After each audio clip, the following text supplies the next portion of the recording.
2 seconds, gents. Bear with me 2 seconds. Uh, Commission. Bear with me 2 seconds, gents. Proclamation news together. Just try and get home. So after here we go. Here we go. Yes, thank you for being both preserved and observed. Observed. Part of the aristocracy social elite. It is Saturday, 6th of April 2022.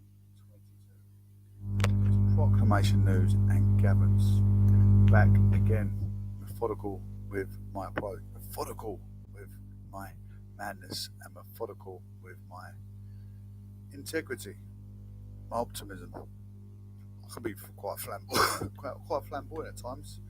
I feel like I need to elaborate a little bit more with my audience. That's what I need to do. Come out my shell. I found my niche, I found my market. Why don't I just excel with my credibilities? Absolutely. Anyway, we've got a lot of segments to get through today. We're going to talk about what the local government are up to, where councillors and local politicians, what is up to in our surrounding area. We're also going to be looking at car incidents. Also at local elections, how to join in with party politics. We're going to get involved, have your voice, your opinion heard. Also going to talk about Priti Patel, people talking about asylum seekers, refugees coming to UK.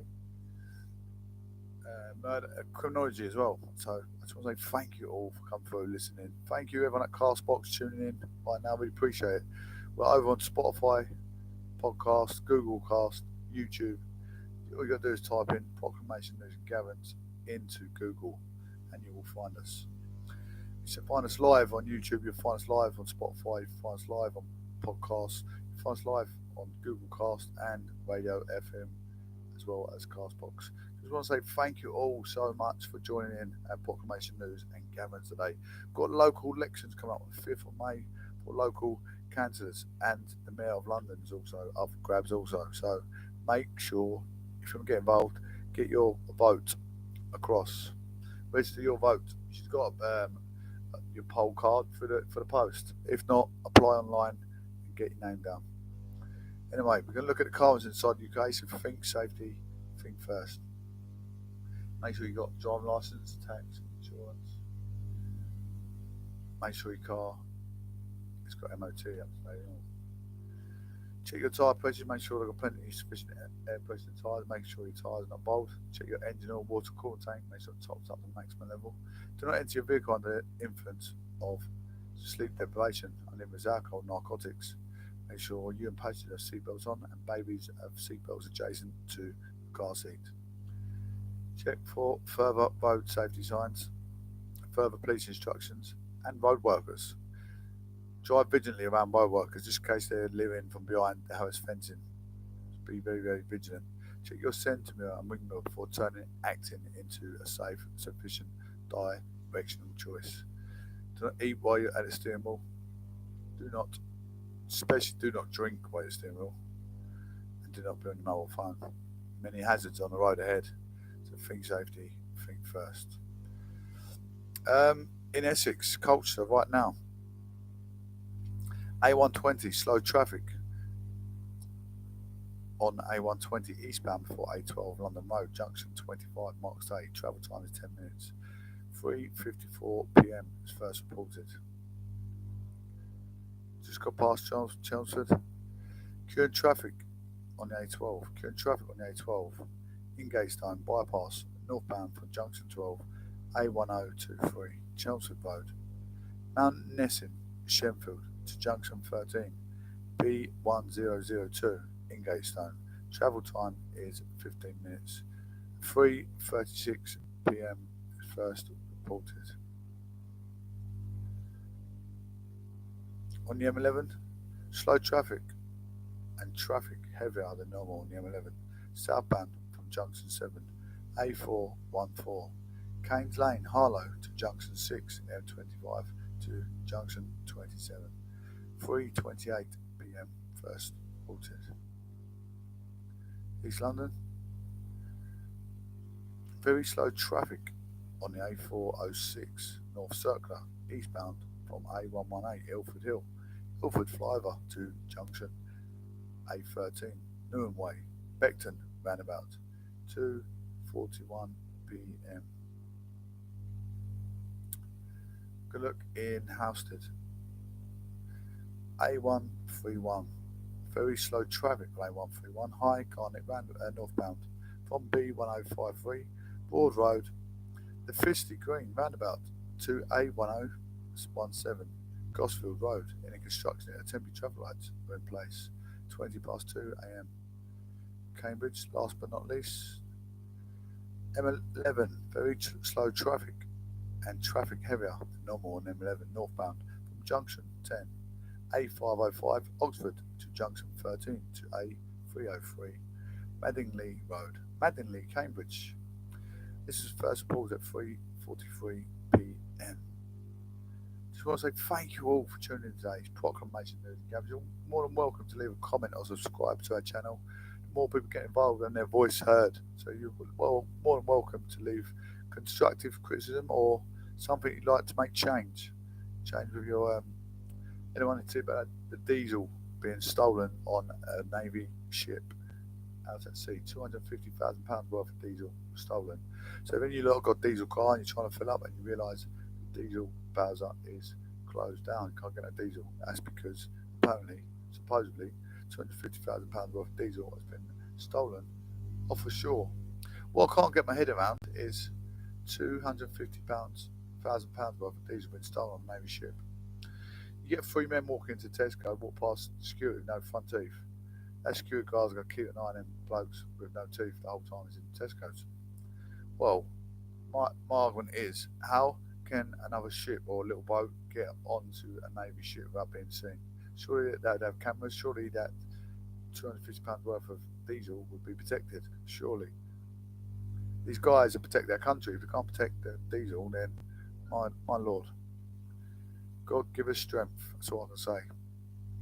I want to talk about something that's in the local constituency of Essex, Colchester, Tension, the garden community.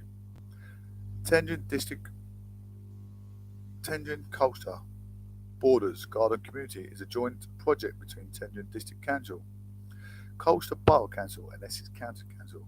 It is a planned new community which will be a sustainable and attractive place to live, work and visit. It's based on garden community principles. Consultation on the draft plan is now live. So we can have a little look to see this draft plan. I want to see what is going on. I know there's X amount of houses, I don't know how many, maybe 70,000 houses, I'm not sure. We can have a look.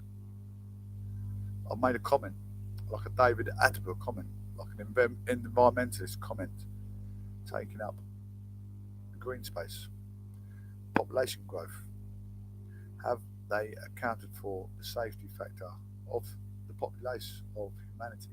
Humanitarian, because years to come, we know the great divide of population multiplying is going to leave a mess and a damage to the ozone now, a damage to global warming. So we're going to look at a draft plan of the garden community. We'll try and read a few bits out of it. It goes on and on. It's quite a big story to read because they're fitting in schools, they're fitting in churches, they're fitting all sorts. Anyway, what is the garden community and why is it needed? To meet the needs of growing population over the next 30 to 40 years for housing, employment and associated community facilities and infrastructure. Councils are working together to plan for a new garden community. The garden community will be on a large area of land east of Colchester, bordering Tension District and adjacent to the University of Essex. The garden community will be large enough to accommodate new homes and supporting community facilities and services, alongside employment land for business and industrial use.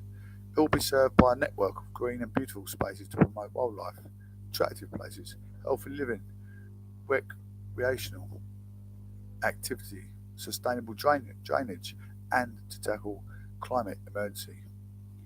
And new services, facilities and infrastructure, including a new rapid transit system.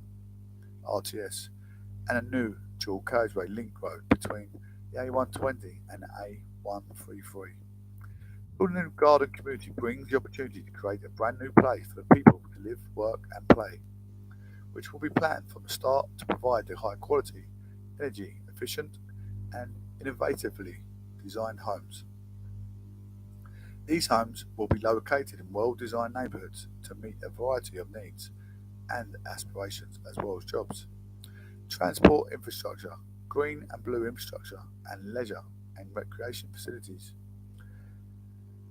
Building the garden community, the pressure for existing towns and villages to expand around their edges across North Essex can be more carefully managed to avoid developments that can overwhelm existing facilities and infrastructure and compromise the character and feel of existing communities.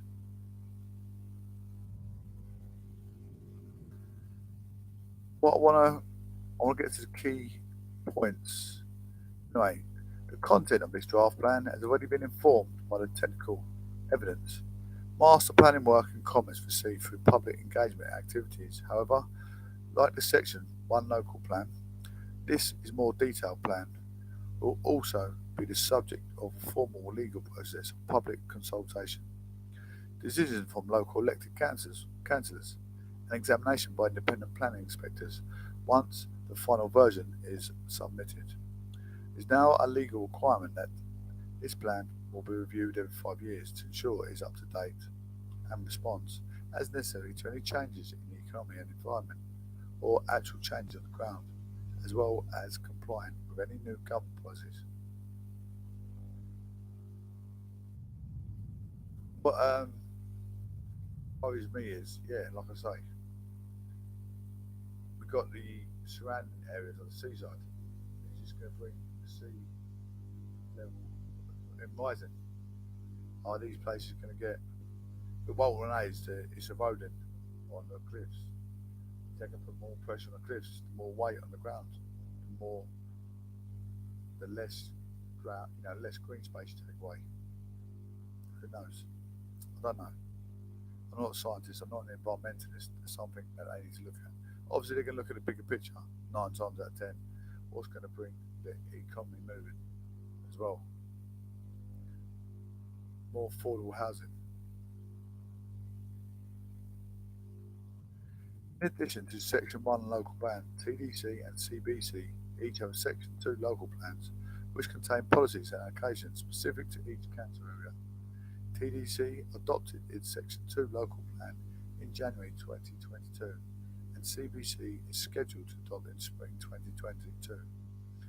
Requirements for relevant development management policies from TDC and CBC Section 2 plan have been included in this draft plan. Therefore, proposals for the garden community will need to comply with all policies set out in the draft plan, which replace the policies set out in Section 2 or either CBC or TDC local plans. The Essex Minerals local plan in Essex and Southend on Sea Waste local plan also apply to garden community, and plan policies will be applied where relevant.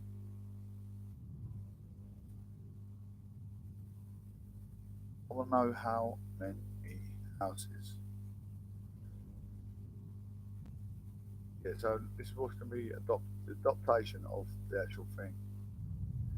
But plan consultation, affordable housing, quality management areas, authority monitoring report, biodiversity net gain.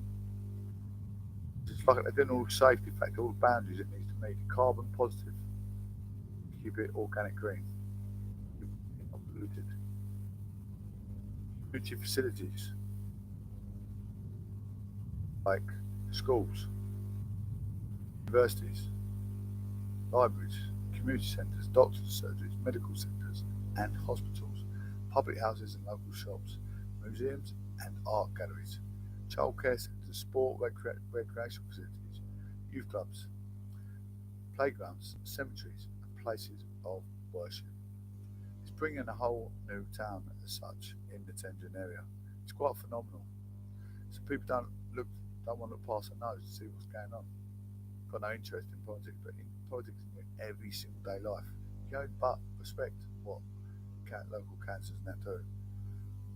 what they try and achieve.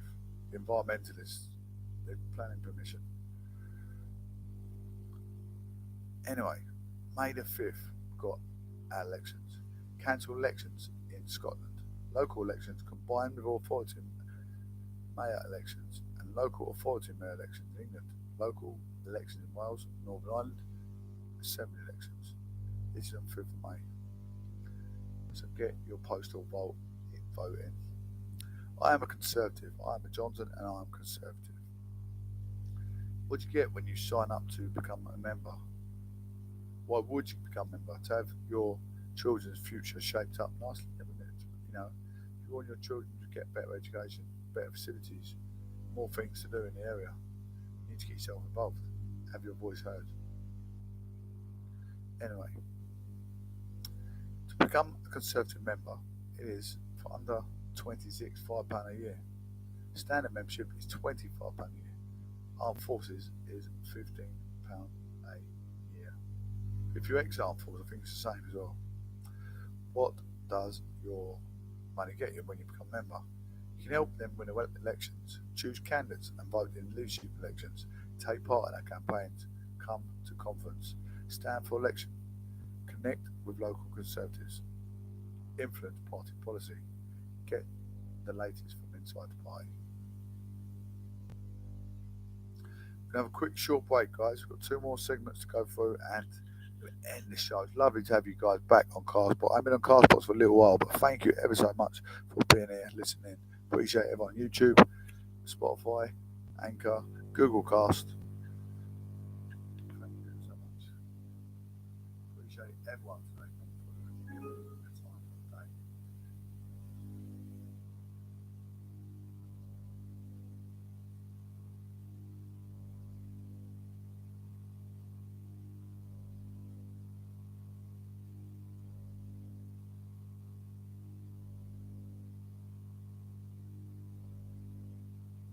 Go off with Saturday, thanks for watching. Still got Saturday.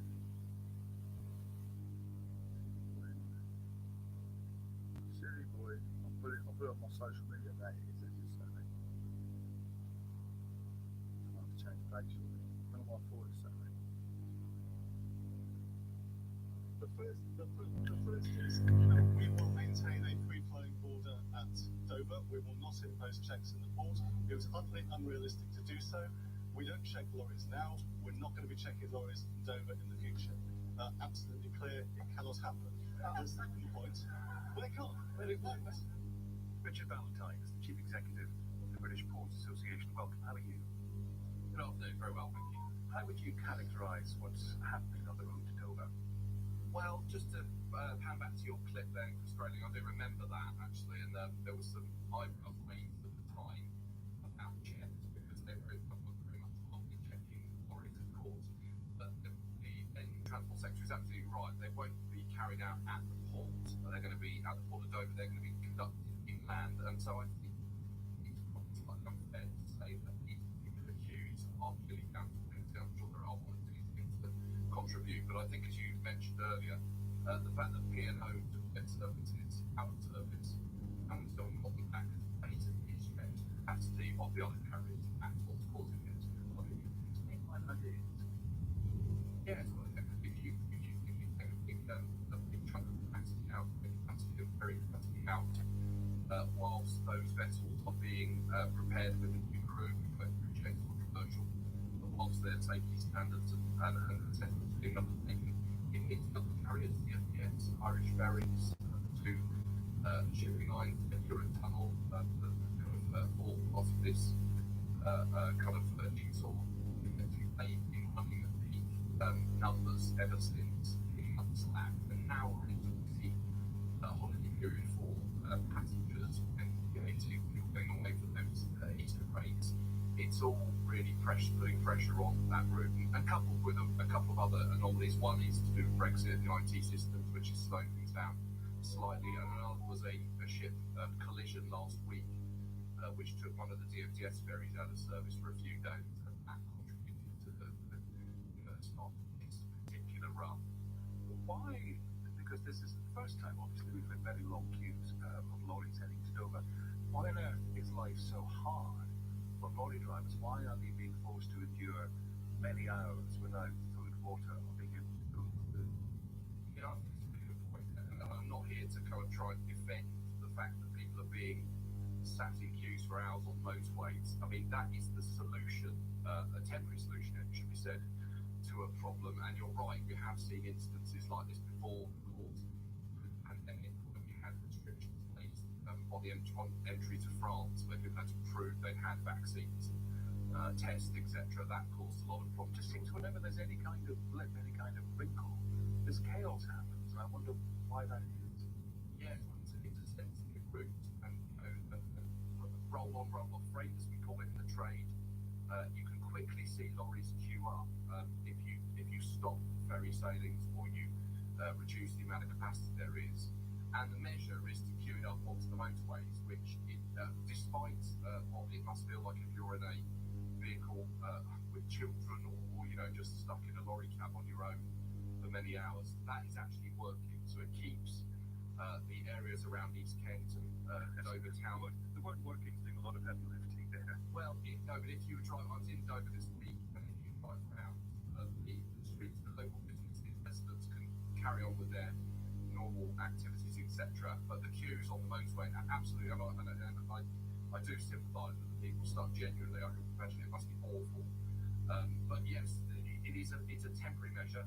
There is a debate to be had with government and Kent Council about whether we need more better facilities in certain stations, etc.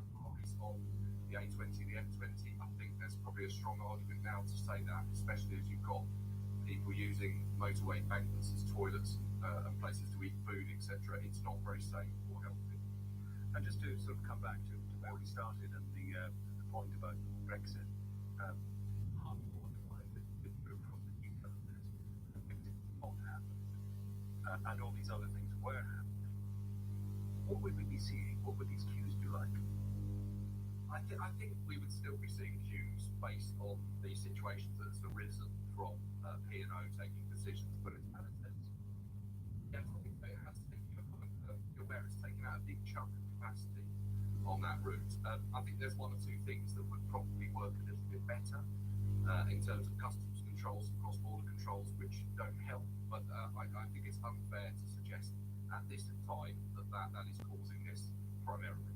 Good to see you. Thank you, Richard Valentine, Chief Executive of the British Ports Association. 5:47 more on Ukraine after the headlines now from Amelia Cox. Ukraine's president has described a missile strike from a railway station in Ukraine being used by evacuees as evil that has no limits. A man who planned to carry out an attack on a stranger has been jailed for 36 years for the murder of Sabina Nessa, and the Chancellor has confirmed he had a US green card while working in government, but insists all rules were followed. Obviously, particularly cold tonight with a few showers lingering in the south and west. Scattered showers through the night for Northern Ireland, lows of -1. LBC Travel, I'm Anne-Marie Walsh. There are delays on the M25 anti-clockwise. It's queuing towards junction 6. Traffic, I know. It's now work times to be main M4 road, just main road time.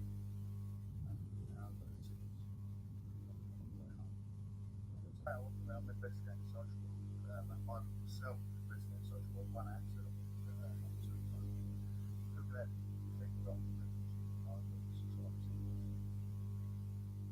privacy darkness, when it's trying to sit inside of the cup, the refugee takes up to 6 weeks. Flee your country, where you flee from, something to do with it, something to do with back into safety in another country. Not in another country, but then back to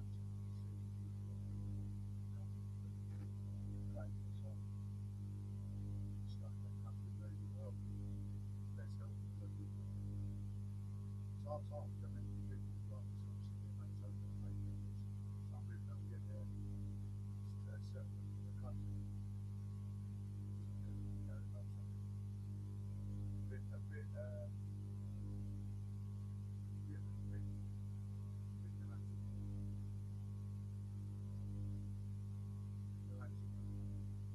They've done something on this year.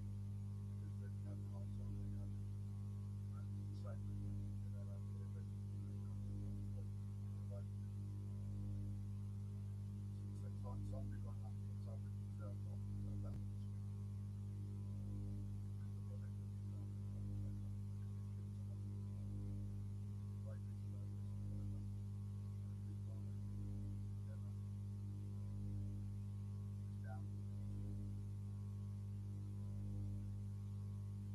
down to the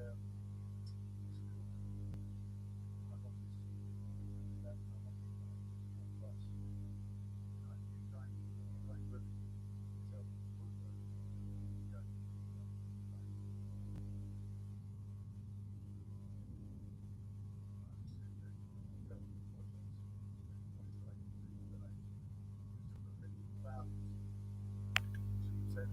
Preventing thousands of Ukrainian refugees entering the UK. Just over a quarter of those Ukrainians granted visas, 12,000, have reached the UK so far, Ms Patel told BBC News. Would-be sponsors of refugees have criticised the bureaucracy and ensuing delays in the Homes for Ukraine scheme. Home Office figures published on Friday show the government has granted 41,000 visas to Ukrainians fleeing the war.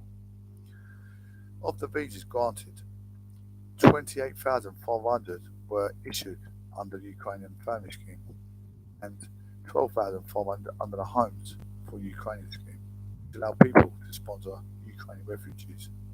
In terms of arrivals into UK, 10,800 have arrived under the Family Scheme, 1,200 under the Sponsorship Scheme. I'll be very candid, it has taken time. Any new scheme takes time. Any new visa system takes time, said Ms Patel. It's been frustrating, she admitted. I apologise with frustration myself. Ms Patel was the second government minister to apologise for visa delays this week, following the Refugees Minister, Lord Hamilton, who told Parliament that not enough visas had been issued. Streamlined, the latest figure suggests there's no significant increase in the speed of issuing visas to Ukrainian refugees, despite assurances that the process have been streamlined. The Ukrainian Family Scheme had been issuing about 6,000 visas issued per week, but the new data suggests that their figures have fallen just over 4,000 in the last 7-day period. The Homes for Ukraine scheme has increased from 4,700 in the first 2 weeks of operation to almost 8,000 in the most recent weeks. The Home Secretary has described the UK's response to the war in Ukraine as very generous. However, the number of refugees physically arriving to the UK remains far below the number arriving in other comparable European countries. The German government said earlier this week it had accepted 300,000 Ukrainians, with refugees crossing the country's open border with Poland. Both countries are part of their Schengen area. Meanwhile, 20,000 refugees have arrived in Ireland, which is not part of the Schengen area. In March, the European Union granted Ukrainian refugees rights to live and work in the EU and to access healthcare, housing and education immediately for up to 3 years without going through a formal immigration process. Germany is an EU country, said Ms Patel. They don't have visa checks. The borders are open. She said any comparison with the UK was not for the like. We are an independent third country and we want to give people the status and security of coming to our country, along with a warm welcome.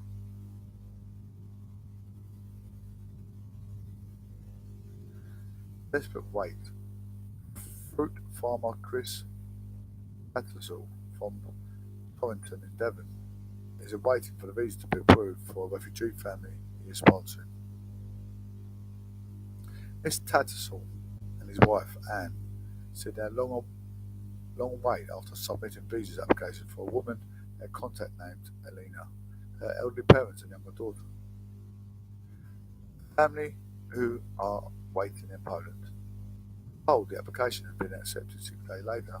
I've been waiting at 6 days for them like in 6 years, Mr. Tattersall said. I don't know why the government wants us to slow down. There are people who are desperate. There are families sleeping on park benches in freezing temperatures in Poland. Why, when they could be on trains for free across Europe, come here? Labour Shadow Home Secretary Yvette Cooper called for the visa members scandalous and shameful. Over 30,000 people with British sponsors waiting are stuck in limbo. Around half of them have been waiting for more than 10 days already to hear anything, said Ms Cooper. Behind these numbers are many desperate mothers and children in temporary accommodation. or still sheltered in Ukraine. British families have offered Ukraine sanctuary in their hour of need, but the Home Secretary is letting everyone down. Out of touch.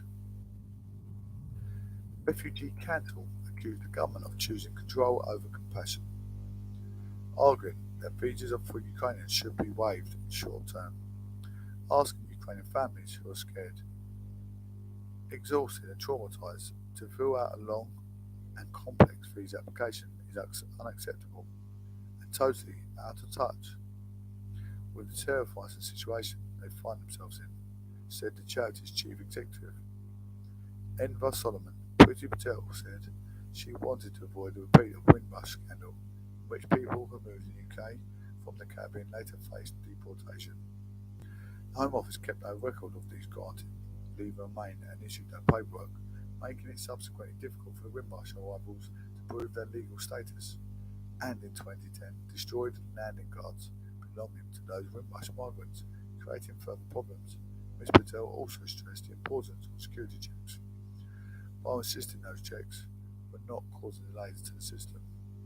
I see security and intelligence not just advise but reports every single day, and I know what is going on around the world, and I know what's going on in the region.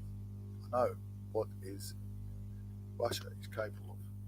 But one last segment to get through, ladies and gents, and that is criminology. So stay tuned.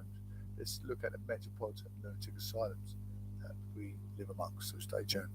For a short break, and I'll be back. Kramatorsk is one case which is today, but everywhere where the Russians have been beaten back, we're seeing more and more reports of rapes, and that war crime, this sexual violence that has clearly been systemic. It's been going on time and time again. I just read a report of a 14-year-old girl who is now pregnant, who was raped by 3 Russian soldiers. 14 years old. The things that they've done have been horrific, and those things are continuing to happen in the land that they occupy, in those places in the south where I just mentioned, and anywhere else in the east that they might take over to. What else do you want to say? You've always very kindly answered my questions, but there may be stuff on your mind that I'm not asking about. What do you want to say? The excuses about what kind of limitations there should be on weapons that are sent into Ukraine. I'm sorry, we've heard enough of them. We've heard enough of them. I don't care who they come from. I don't care what the excuse is. This country has to defend all of the people of this country, and the Ukrainian military will do it. They will put these things into service, and they will put them into use, and they will continue to beat back the Russian invasion of this country. But we need everything. We need everything. Whatever Ukraine asks for. I just read a tweet actually 20 minutes ago. Whatever Ukraine asks for, give it to them now. The British government, I have to say, have been particularly good on this.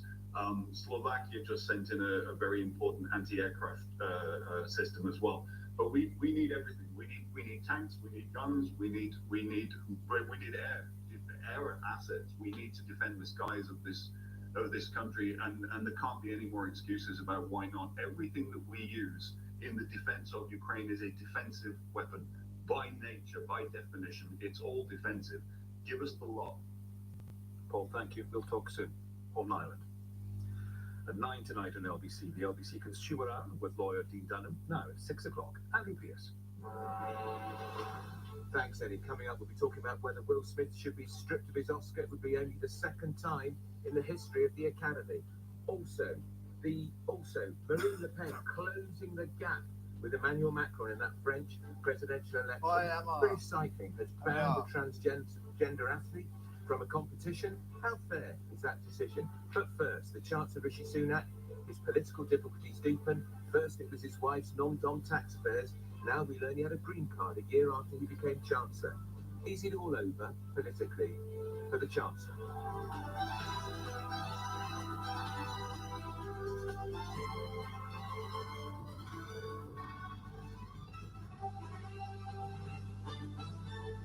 On your radio, on Global Player, and Play LBC. leading Britain's conversation. This is LBC. global troops. Officials believe 50 people have been killed in a missile railway station in eastern Ukraine, which was full of evacuees.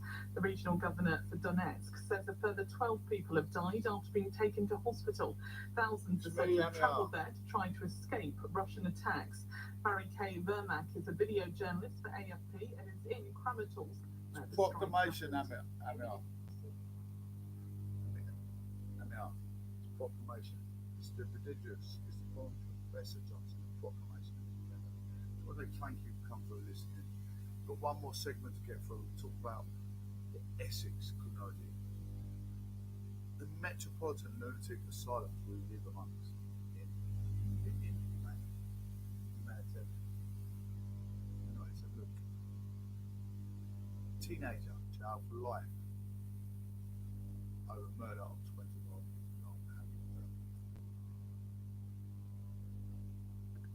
Shocking, isn't it? Shocking and absorbing information. A teenager has been jailed for life following the murder of 21-year-old Harry Burton. Harry from Clacton was killed after he stabbed last year. The 16-year-old, who has not been named for legal reasons, was found guilty of murder on March 2nd following a trial at Chelmsford Court. He was handed his sentence in the South of Court yesterday, April 6th. On September 11th, 2021, Burton and three other friends headed into the coastal town by night out on parted ways after he declined entry into the nightclub because he got his ID. Mr. Birkin, along with the male friend, started talking to a man and woman, vocal together before his friends, the locals joined four of them, in which they initially all got along. His agreement is forward to that happened afterwards to the change. Mr. Birkin was then confronted by a 60-year-old offender on the road. They received a single stabbing. Mr. Birkin later collapsed on station road, but was found on 2 miles. David first later took emergency surgery for arrived on the scene. Sadly, he became unresponsive and died in the hours of September 12th in the Coastal General Hospital. Essex Police have launched an investigation in which several roads in Clacton Town Centre were closed most of the day. After intensive viewing in town centre, CCTV cameras all showed detectives pieced together the movements of those involved. CCTV captured the moment the stab took place. 16-year-old was located at Itchen and an Itchen's address and arrested in September 15th. He was charged with murder for possession of the principal and in custody in Chelsea. He was caught 2 days later. He denied murder and claimed himself. One of the trial detectives accused Mayor Crime Department said, my immediate thoughts are with Harry's family and friends. No, today's verdict would be little consolation for the loss of their loved one. Nothing can happen today. But I'm proud to lead the investigation and proud of my team's dedication to secure justice for Harry. The young man convicted of Harry's murder was carrying a knife, claiming he was acting in self-defense. There is never ever justification for your life. It had to take no charge of protecting speaking after the initial verdict, Harry's family said, you will always remember Harry, our handsome boy, with the bright blue eyes that lit up, sparkled every talk to him. Harry always lit up the room with his infectious smile, and he often had one line of dad joke to give. No longer here with us, 2 seconds of anger. That doesn't make him forgotten or back. Harry will always be here with us in our heart and spirit. Oh, sorry, Amy. I love it to. I saw it on my own language. I'd love to be able to speak more languages, but unfortunately, my native tongue is English. Lovely to have you on board.